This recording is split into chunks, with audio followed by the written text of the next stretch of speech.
इथं जमलेल्या माझ्या सगळ्या भावंडांना,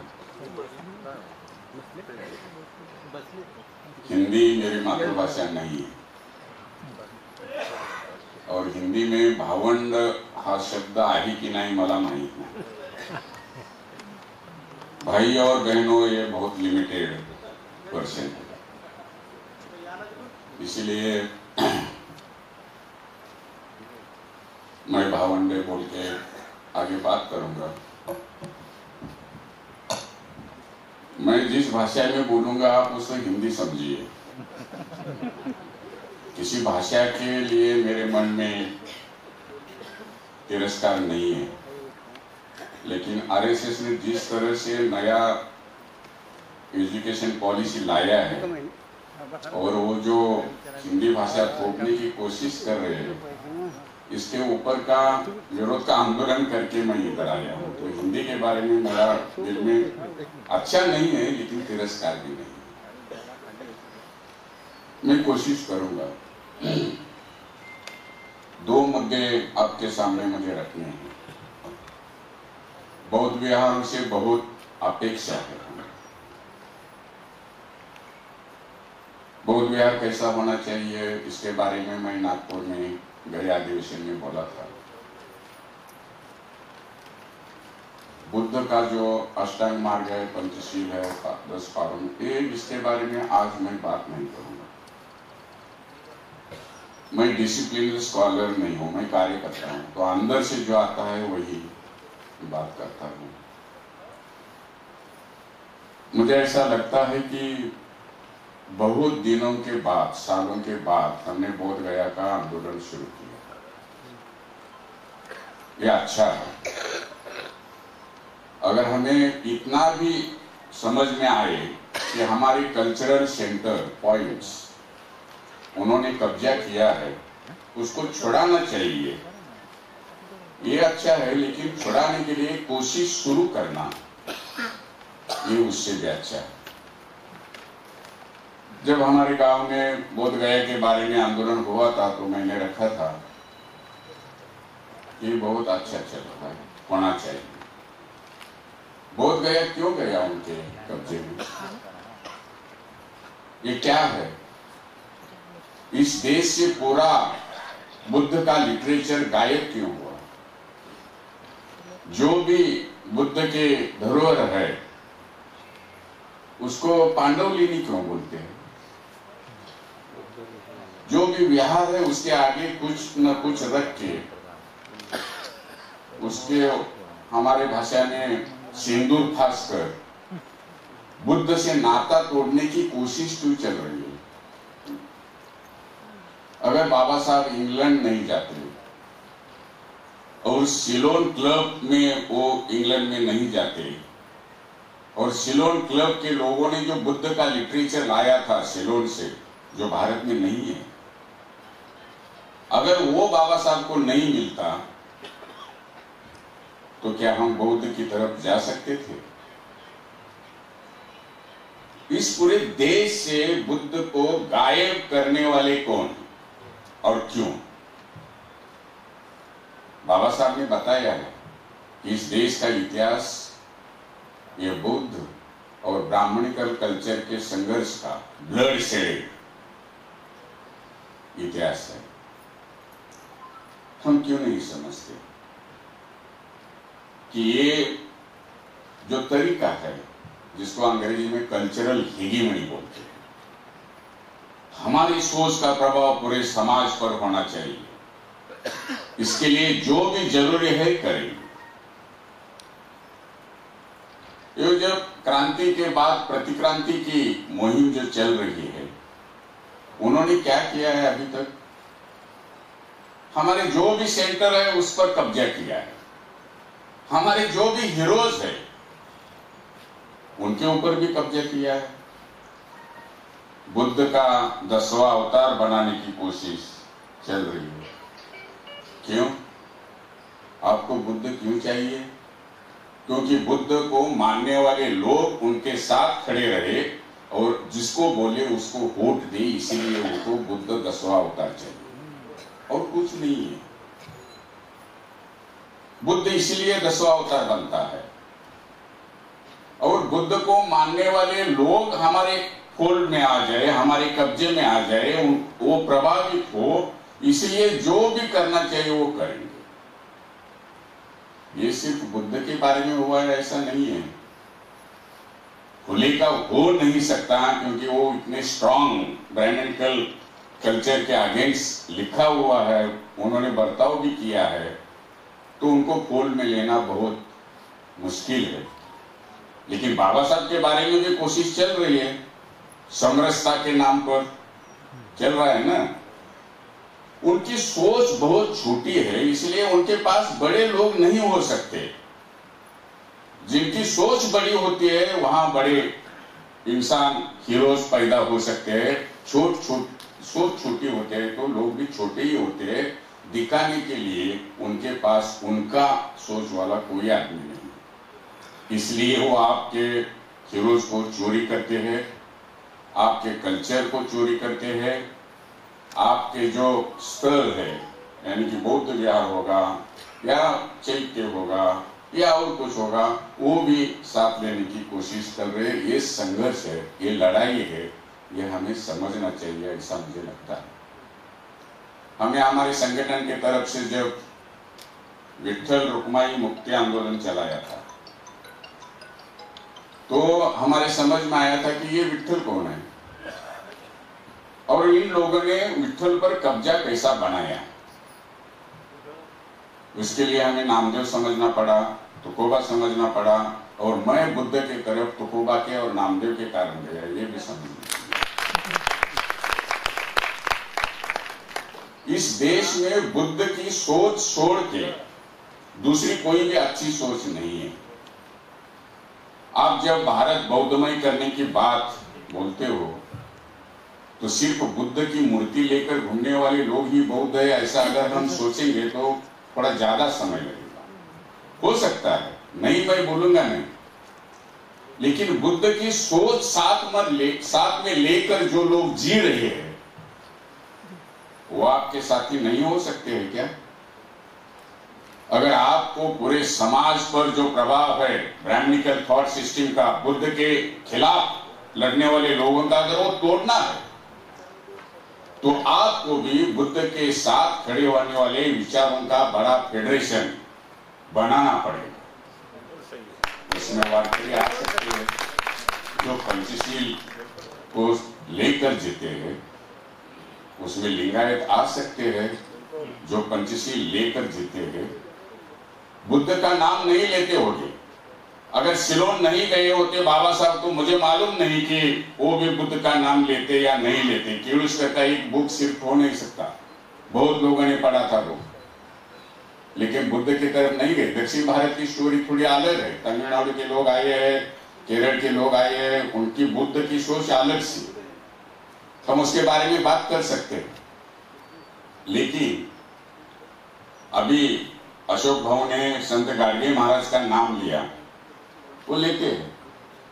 गाडगे महाराज का कुछ भी उनका लिखा हुआ बताया हुआ ये बुद्ध धर्म का नहीं है, ऐसा आप सिद्ध करिए। मैं आपको बताता हूं कि डॉक्टर बाबा साहब आंबेडकर ने बुद्ध एंड हिज धम्मा में जो लिखा हुआ है, ब्रह्म संपत्ति की उद्घोषणा करके, म्हणजे ब्रह्म संपत्ती उद्घोषणा करतो असं एक प्रकरण मराठीमध्ये, भाषांतराचा प्रश्न असेल पण तरी सुद्धा धम्म संपत्ती उद्घोषणा करतो मधल्या उद्घोषणा आणि संत गाडगे महाराजांची प्रार्थना, ये आप एक से एक जोड़कर देख सकते हैं कि पूरा उद्घोषणा का इंप्लीमेंटेशन करने का काम संत गाडगे महाराज ने किया है। लेकिन बुद्ध का नाम नहीं लिया, बुद्ध कहा ही नहीं।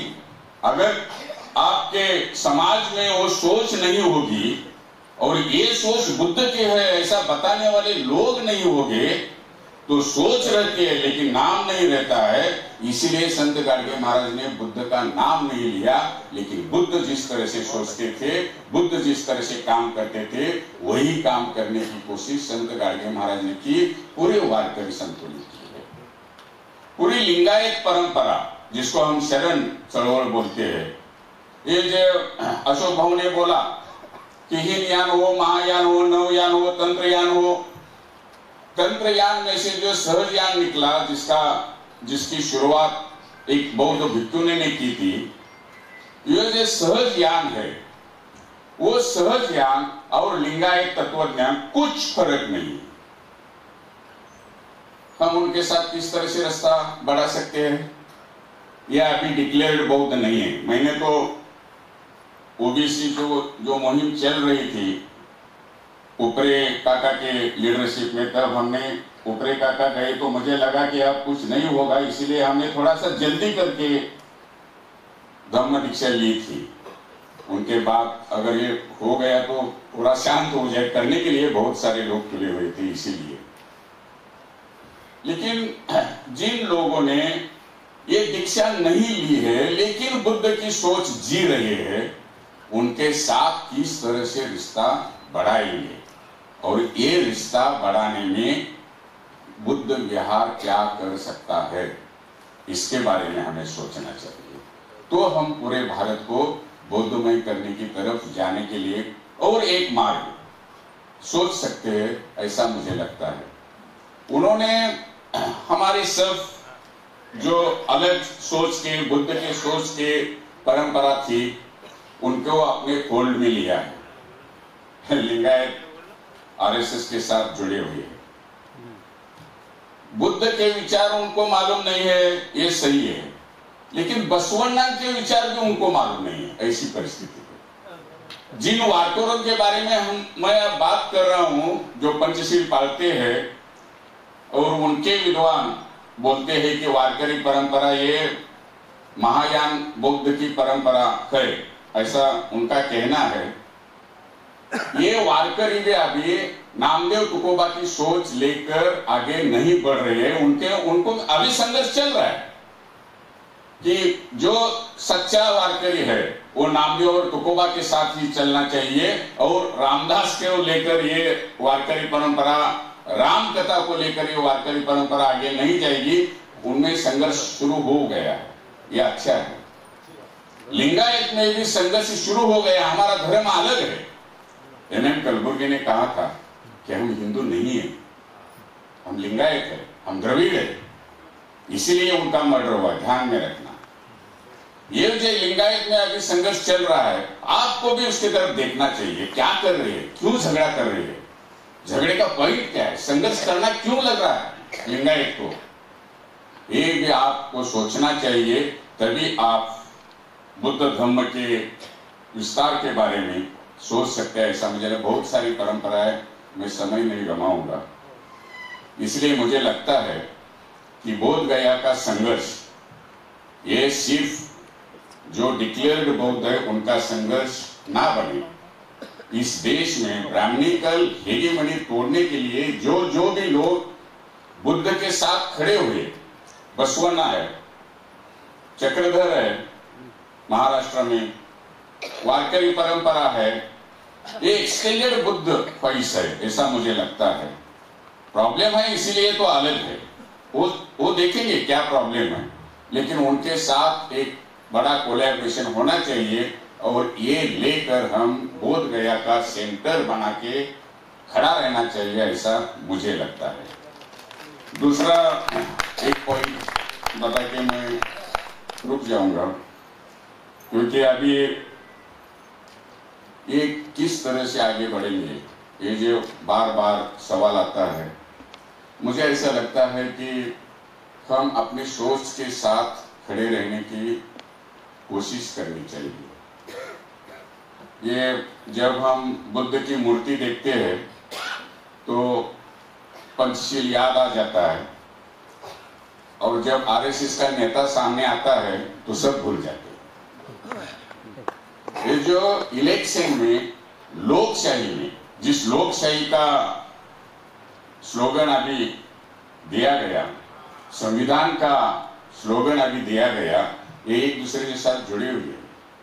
संविधान और लोकशाही, लोकशाही के बिना संविधान नहीं हो सकता, और संविधान के बिना अभी इस देश में लोकशाही आगे जाने की कुछ शक्यता नहीं है। मनुस्मृति लाकर कोई लोकशाही नहीं आगे ले जा सकता।